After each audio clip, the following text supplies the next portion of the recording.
Tuesday. Happy Christmas Eve. Merry Christmas, right? How are you? Merry Christmas to you. It's so good to see you. I've missed you.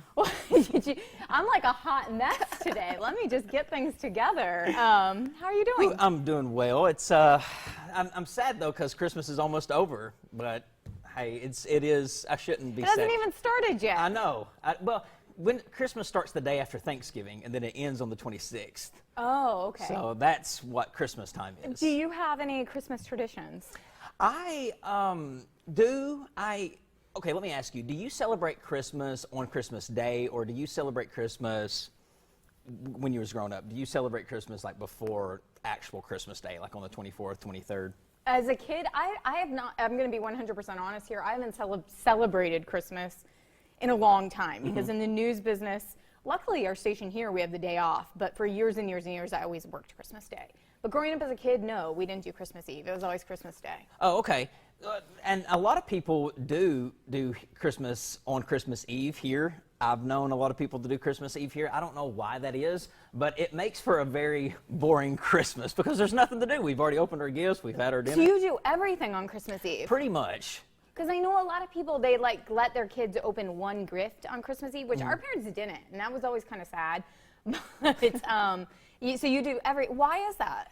I don't know. I really don't. I honestly don't know the answer to that. I don't know if it's, when I was a kid, we used to do Santa Claus. We used to have our Santa Claus come on Christmas morning, but that was pretty much. Well, that's like every kid, right? I hope so. Yeah. That's not that unusual. Yeah. So, but after that, it was kind of like, okay, let's just enjoy our toys and sit around and enjoy family. Listen, that's what I was going to say. It's all about the family. You get to celebrate with your family, which is amazing. Yes. Take those days and cherish them, because it's really great for everybody to get to do that. I know, and I'm sad that you don't get to spend Christmas with your family, but the life of TV. I have my family here. Yes. It's fantastic. We know what we are going to talk about. We're going to talk about some most unusual Christmas traditions in some different states across America. You said that a lot of people celebrate Christmas on Christmas Eve here. I don't think that's just here. I think that's everywhere. Okay. A lot of people do that kind of celebration. But listen to this. In Alabama, mobile residents, how do you say that? Mobile. Is it? Is that how you say the town? Mobile. Oh, Mobile. Mobile. Sorry, you're asking somebody from Eastern Kentucky how to All pronounce right, words. Mobile residents try to break the world record for most elves in one place. It's called Elfapalooza. That would kind of freak me out, and I'll tell you why. Because when I was younger, I had a nightmare about elves. So that would not be a pretty sight for me to see. I think you should go to the psychologist for that one. I can't help you with that. But we can talk about something that may be a little stranger. Have you ever seen a tumbleweed? No, I've seen pictures. They're real, and they cause damage on your tires. I did not know this until I moved out to Colorado, and there's a real thing called tumbleweeds, and it's a little strange. But in Chandler, Arizona, they have the world's largest tumbleweed Christmas tree. You say they cause damage to your tires. Are they sharp or something? I don't know what they are, but they go across the road in the wind. That's it right there. See, they have like little clusters, and it's all made into a tree. Oh, that would look really hard to decorate, though, to hang ornaments on. It looks thin. I don't know. In Arkansas, people follow the trail of holiday lights from one end of the state to the other. I don't know. They must have a lot of time. And their state must have a lot of money to pay that power bill. Well, I don't know, but it's pretty. And that would actually be really pretty. And if the lights go out in one part of the trail, you just get lost? It's supposed to be joyous and fun and celebrating. It is beautiful, though. I'm sure you can find your way. All right, here's number 4. Santa rides a surf instead of a sleigh in California's Laguna Niguel Surfing Santa competition. I think we have some pictures from there as well. Which I was talking to you because I'm from Cocoa Beach, and I showed you video from this morning. I love that. It's a huge tradition down in Cocoa Beach. It happened today at 8 o'clock in the morning on Christmas Eve. It's called Surfing Santas. Yes. And all these people go to the beach dressed as Santa, and they all surf as Santas, and it's really cool. That is amazing. Yeah. I say growing up in Florida is just so, you have to do things different because Santa can't ride a sleigh in the snow. He can't ride a It doesn't snow in Florida, so it makes no sense for him to be on a sleigh. There you go. There's Surfing Santa. That is so cool. It is really cool. I think I've been to maybe one of ours. Again, I'm not home a lot, but it is really cool. It's just fun, kind of laid back. That is a sight to see. That's California, though. In Florida, apparently, and I've never took part in this one, they decorate lifeguard chairs instead of trees during the Decked Chairs Bash. This happens in Jacksonville, which to me is cold, so I don't know if it's hot. Anytime you can put lights on anything, it's a plus on Christmas. Well, we have palm trees that are decorated. We don't really, we don't have that Christmassy look, so I'm okay with it. This one is Kentucky, which I think is a tradition everywhere. Fruitcake soaked in whiskey. Do you have that at dessert at your Christmas? No, we don't. We don't. That is the most Kentucky thing I've ever heard, though. But I don't think so, because we have that. I think my family just soaks everything.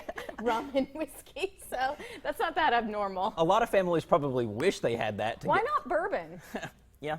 All right, Christmas bonfires light up the night on the Louisiana Bayou. Ooh, that would be so cool to exchange Christmas gifts around a bonfire. It'd feel like the summertime. Yeah, and a whole block gets decked out with lights on Maryland's own Miracle on 34th Street. That'd be really cool. That's pretty. Was that movie based in Maryland? I don't know, but that looks really, That really is pretty, nice. and it looks very, very traditional. Yes. So however you celebrate your Christmas and your Christmas Eve, we hope you all start.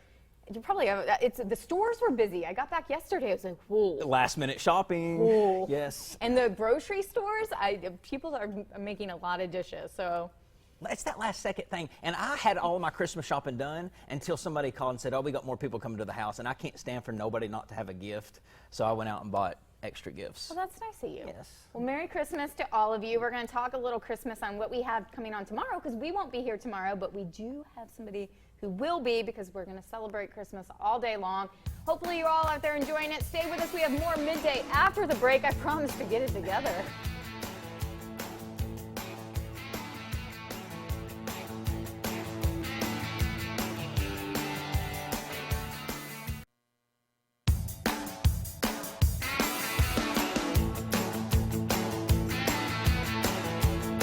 Thanks for staying with us. All right, we have producer Ed Commenteers. He is here to tell us all about something many of you are probably very, very familiar with. We have Red Barn Radio, and they have their annual holiday program happening tomorrow right here on WTVQ. Thank you for being here. Yeah, thank you for having me here and the show. And we are your replacement tomorrow. That's why you can take the day off. Woo! Think of it. Wow. Ed, Thank you for what that. do we owe you? We'll talk afterward. We'll talk terms there, right? Yes, we can do that. Well, We you can know do what? that. You really are an annual tradition here in Kentucky. Tell us a little bit, in case anybody has ever missed it. You have a chance tomorrow. What can they expect? Well, they can expect this year a holiday of artists. The show contains 4 acts this year. The University of Kentucky Acoustic Cats, which is a a cappella male group. They They're are amazing. phenomenal. Amazing. I want them Amazing. on the show, so I'm You jealous should- you have should them. do that. Yeah.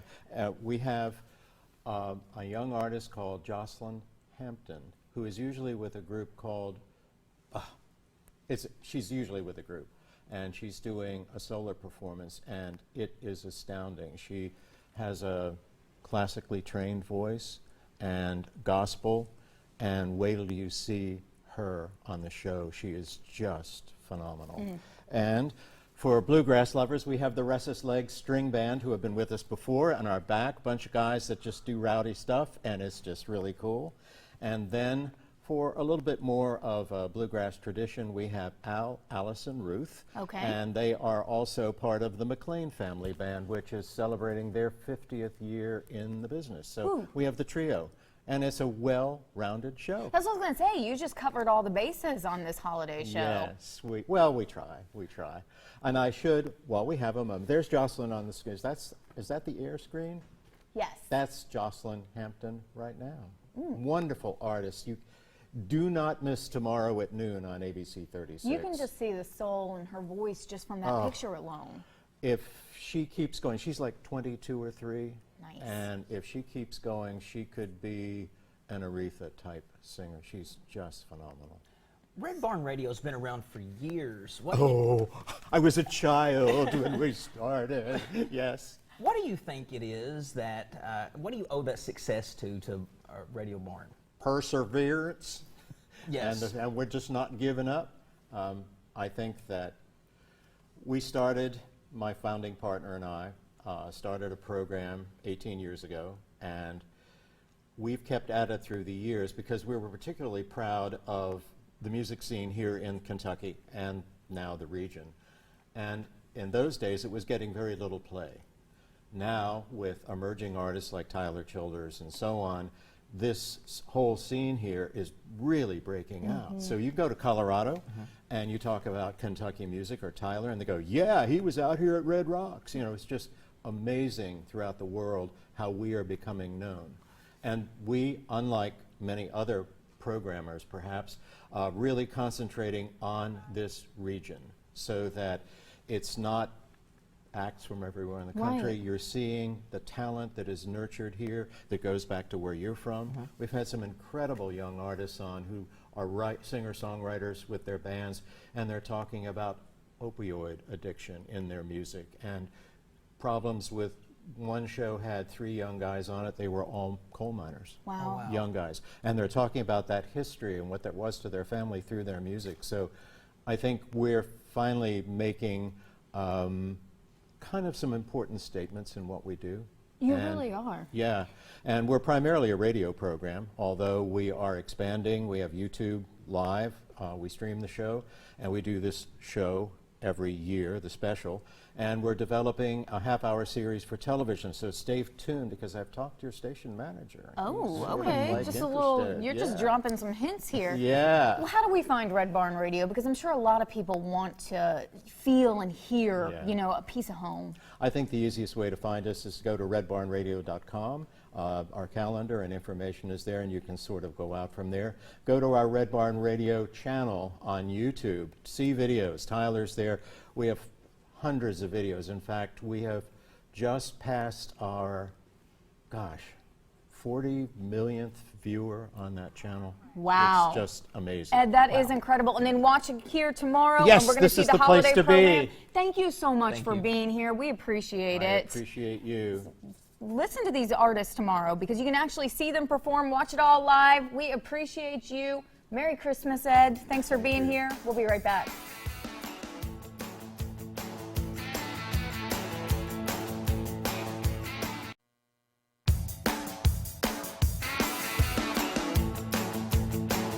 Thanks for staying with us. All right, we are told multitasking makes us better students, employees, and more productive in general. But is there really such a thing as good multitasking? Dr. Melissa Carver is here with the answer to that question. Welcome to the show, Dr. Carver. We love when you are here, and I think you're making us do work today, which makes me a little nervous. I am. It's quiz time.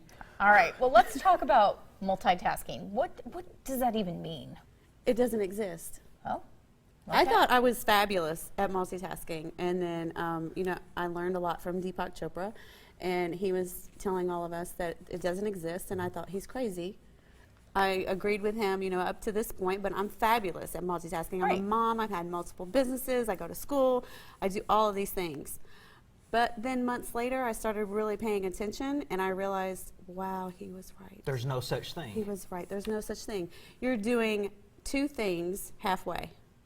So, okay, so we really are multitasking, but we're just not good at any of the zillion things that we're doing. Exactly. Nothing is getting done productively That's or my as life. fast I as can it could believe be. that, though. That explains a lot. All right, so you have a little exercise for us to just show us that this is actually true. Right. And I would like those of you at home to join in. If you think you're great at multitasking, grab a piece of paper and a pen. Okay. All right. So don't start yet. So what you're going to do first is you're going to write Midday Kentucky on one line. Okay. And then don't start yet. Okay. And then underneath that line, you're going to write the numbers 1 through 14. Like, And you have 20 seconds. Go. okay. I'm hope I s- already trying to I hope I spell it right. multitask. And my penmanship is bad. 14, you said? Yep. 4, 5, 6, 8, 9, 10, 11, 12, 13, 14. Okay. All right. You guys were down to 3 seconds. Okay. Okay. So now you're going to move, don't start yet, again, you're going to move down and you're going to write Midday Kentucky, but instead this time of going across, you're going to do M1. You're still doing your 1 through 14, but you're doing M1 I2, D3, up and down, back and forth. Okay. Ready? While we're doing this, tell us about a retreat you have going on. Okay. I have a retreat coming up in March. It is on the spring equinox, and that is going to be a fabulous way to unplug and really take a moment to be mindful and get out of the multitasking mindset. Maybe reset your whole thought process when it comes to being in the moment and productive. How do we find out more information on this? You're you're done. It's over. There's- It's over. We're It's awful at What multitasking. is this? What is Please show this. Let's show our thing. Melissa, how do we find out more information? drmelissacarver.com. Go figure that out. Merry Christmas.